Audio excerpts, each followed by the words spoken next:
Well, I think COP26 was very positive for the world's net zero targets. Within the Net Zero Asset Manager Initiative, we've got over 230 global asset managers and $57 trillion of assets committed to net zero. And so, that makes a very big difference in terms of asset flows, solutions, but also importantly, corporate alignment and engagement, expectations from investors on real action on the ground.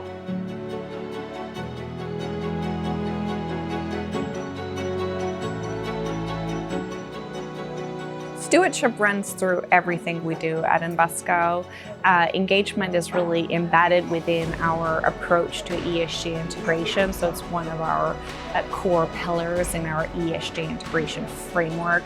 And that means our investment teams that we work with in the ESG team are very focused on implementing engagement themselves. So since in the last 2 years, we have seen 1,000 new companies added to our engagement universe from an ESG perspective, meaning that in 2021, we engaged as Invesco with over 3,000 companies on ESG issues in a variety of forms, from environmental, social, and governance components, with the single biggest emphasis has been on climate and the transition from companies in terms of their targets and metrics and emissions performance. So that has been a really big impact for Invesco in our ESG integration journey.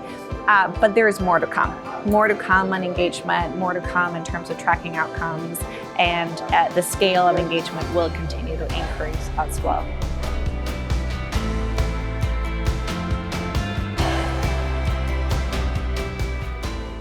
Well, the Sustainable Investment Forum Europe has been really important in terms of bringing different stakeholders together. So, for example, on my panel, we had me from the investment side, we had the EBRD, the EIB, the African exposure, as well as a pensions for purpose organization around bringing pension funds. So really having that kind of multitude of stakeholders bringing their perspective, I think is really key to moving forward on ESG issues. I think as well what's come out really strongly today and kind of theme for the future is around adaptation and the social components of climate change, and how are we actually adapting to the very real impacts. It's all very well talking about mitigation, but the reality is probably we're already seeing the climate changing, so we need to adapt to that. So the social components have come out really strongly as well. And then finally, I think the concept of frameworks. So establishing frameworks, working together to set a new standard for issues such as adaptation, such as impact, has been discussed today, and I think is setting the platform for us to move forward on some of these really important issues.